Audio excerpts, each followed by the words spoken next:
तो हेलो, आप सब कैसे हैं? आई होप आप सब बहुत अच्छे होंगे और इस वीडियो में हम शुरू करेंगे नेक्स्ट इसके आगे का आइडेंटिफायर के आगे का।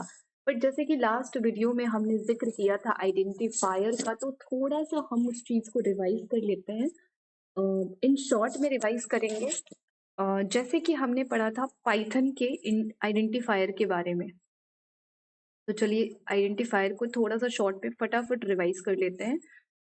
तो बेसिकली जो आइडेंटिफायर है ये शुरू कैसे होता है, छोटा एबीसीडी और बड़ा एबीसीडी से यूज होता है। छोटा एबीसीडी से यूज हो सकता है, बड़ा एबीसीडी से यूज हो सकता है, अंडरस्कोर से यूज हो सकता है, नंबर से यूज नहीं हो सकता है। मैं बहुत ही शॉर्ट में लेके चल रही हूँ उसको। नंबर से यूज नहीं हो सकता और किससे नहीं हो सकता, कीवर्ड्स का यूज नहीं कर सकते एज एन आइडेंटिफायर। ठीक है।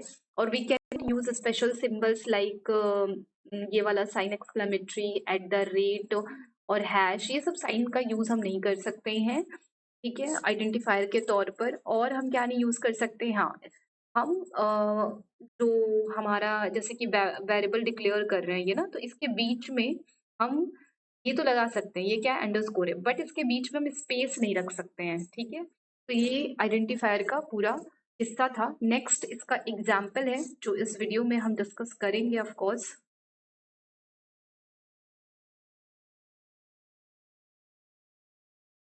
नेक्स्ट जैसे कि यहाँ पे एग्जाम्पल दिया है, तो इस एग्जाम्पल को हम फटाफट डिस्कस कर लेते हैं। क्या लिखा है कि to find the average of marks obtained by a student in 3 subjects we can choose the identifier marks 1 marks 2 marks 3 and average rather than this। तो बिल्कुल सही बात है कि अगर आपको फाइंड करना है एवरेज मार्क्स स्टूडेंट्स के, मतलब स्टूडेंट के 3 सब्जेक्ट के एवरेज मार्क्स आपको निकालना है, तो आपको क्या किस तरह का आइडेंटिफायर लेना चाहिए उसका एग्जाम्पल दिया है कि अगर आपको मार्क्स का एवरेज निकालना है तो आप क्या करो, और 3 सब्जेक्ट्स दिए हुए हैं तो आप क्या करो, मार्क्स 1 मार्क्स 2 मार्क्स 3, इन तीनों का आपने क्या करना है, इस टाइप का पहली बात तो आपको आइडेंटिफायर लेना है, ये बताने की कोशिश यहाँ पे की जा रही है। ठीक है, उसके बाद आपको क्या करना है, इनको आप ऐड करोगे, एवरेज निकालना है तो ये देखो ऐड कर लियो, और इसको अपॉन 3 एंड इसका जो है ना पूरा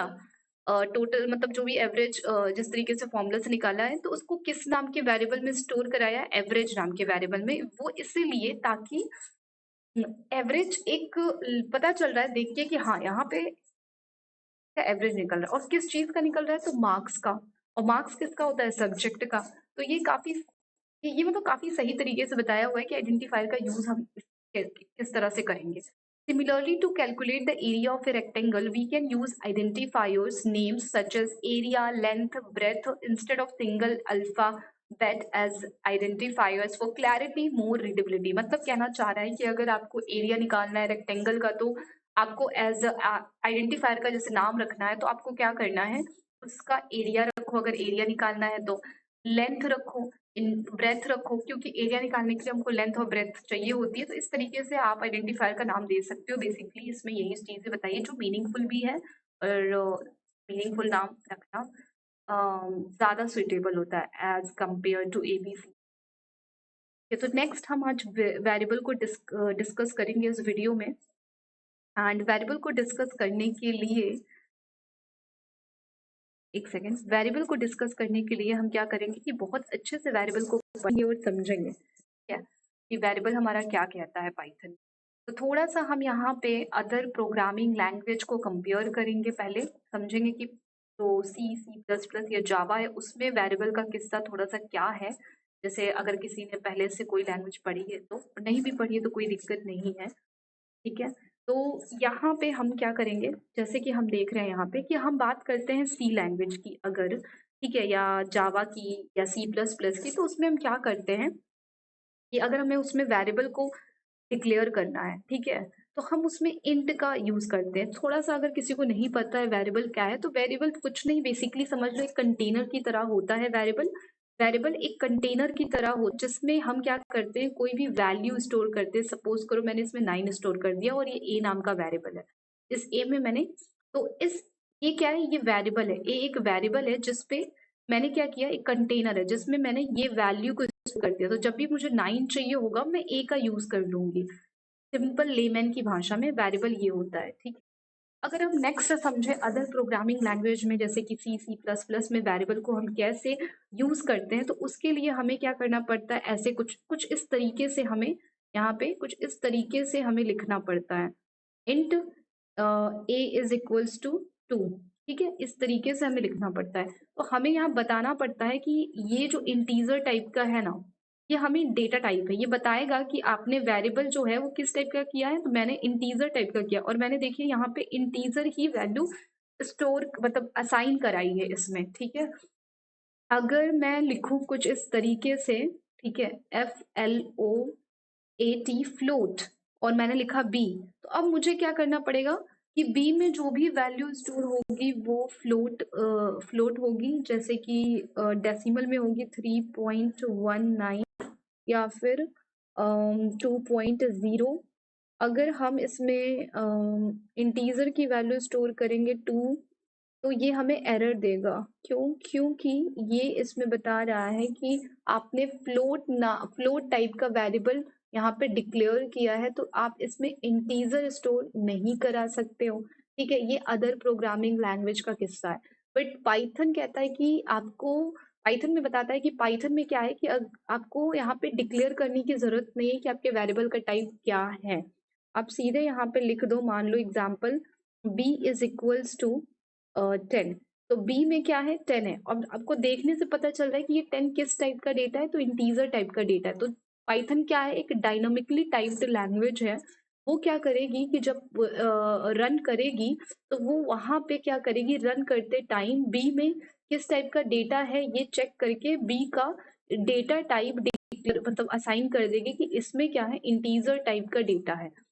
अगर मैं रखना चाहूँ यहाँ पे a इज इक्वल्स टू, या फिर लाइक कुछ और ले लेते हैं, p इज इक्वल्स टू, मैं रखना चाहूँ स्ट्रिंग टाइप का डेटा, ठीक है। मान लो मैं स्ट्रिंग टाइप का इसमें मैं लिखना चाहूँ अंकिता, ठीक है।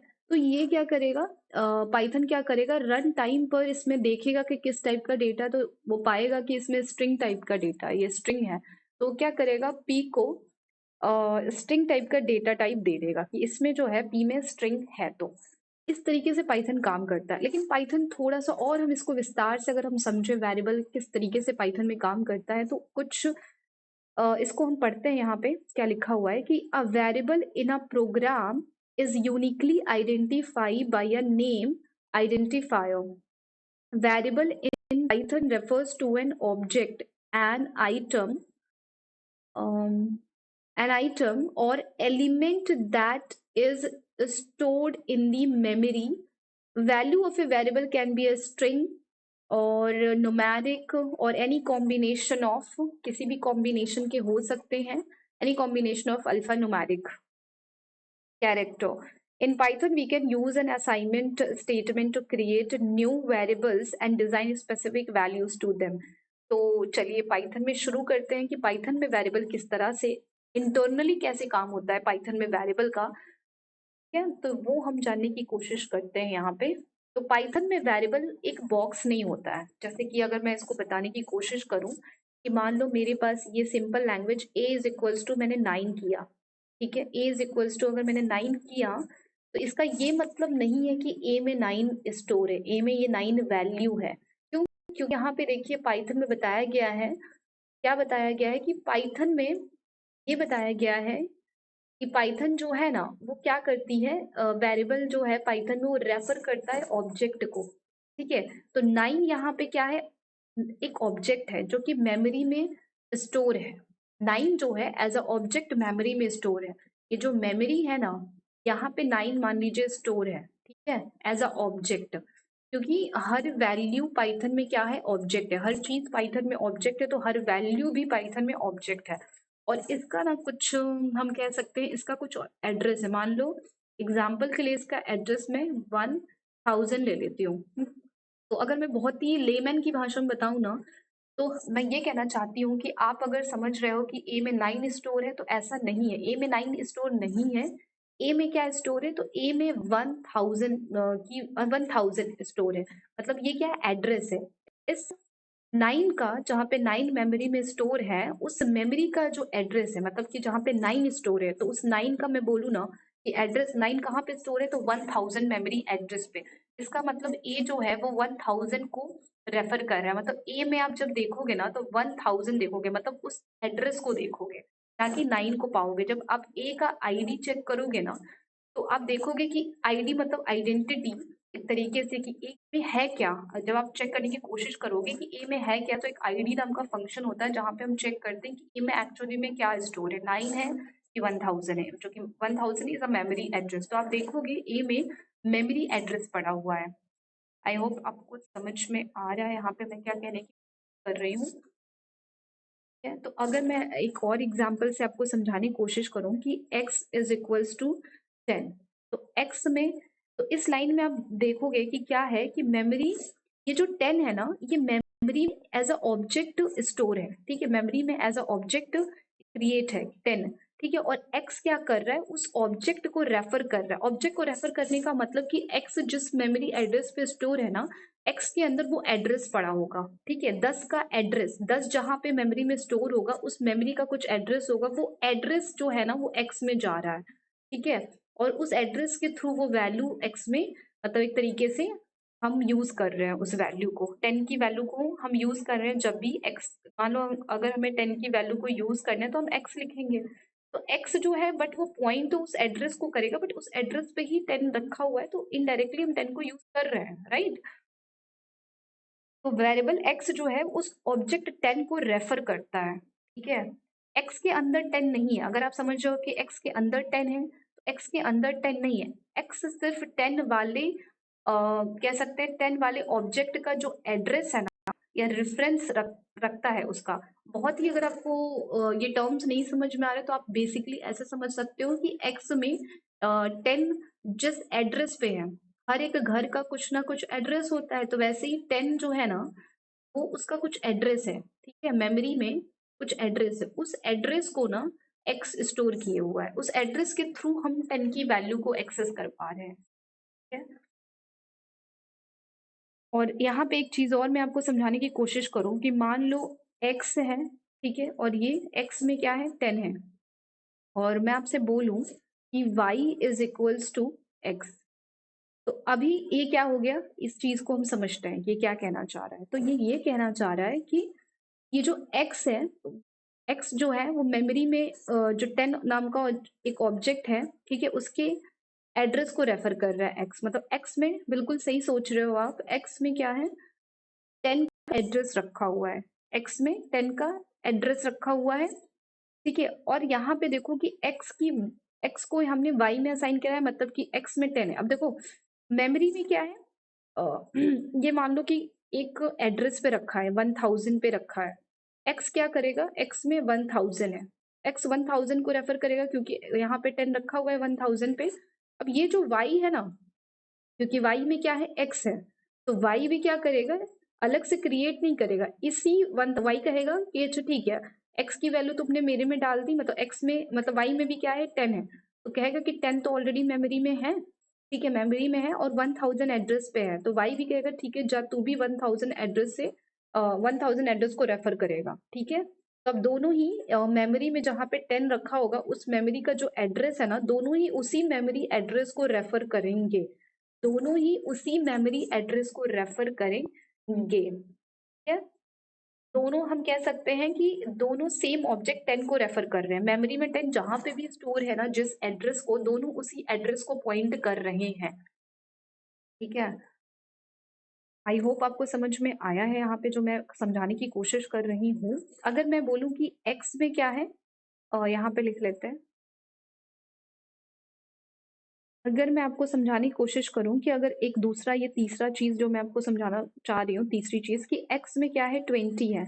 अब मैं x y में मैंने कर दिया 10, तो ये क्या है, डिफरेंट हो गया। क्या, x अब 20 को करेगा और y जो है वो 10 को करेगा, तो ये अब डिफरेंट है। बट अगर मैं यहाँ पे भी 20 कर देती हूँ ना, तो ये 20 एक एड्रेस होगा, मतलब 20 दो जगह मेमोरी में क्रिएट नहीं है, एक ही जगह 20 है और उसका कुछ एड्रेस है। अब दोनों ही उसी एड्रेस को रेफर करेंगे 20 के लिए, क्योंकि दोनों में सेम वैल्यू है। जब दोनों में डिफरेंट वैल्यू होती तो वो डिफरेंट एड्रेस को रेफर करें। तो ये किस्सा और कहानी है इस चीज की। तो इसको हम थोड़ा एग्जाम्पल से समझ लेते हैं कि एग्जाम्पल क्या कह रहा है इसमें। ठीक है, इसको एग्जाम्पल से समझेंगे नेक्स्ट वीडियो में। इस वीडियो में इतना ही। नेक्स्ट वीडियो में हम वेरिएबल को और अच्छे से समझेंगे। मुझे लगता है कि इसको मैं और अच्छे से आपको समझा सकती हूँ विद प्रैक्टिकल एग्जाम्पल। तो चलिए मिलते हैं नेक्स्ट वीडियो में। Take care, bye bye, God bless you.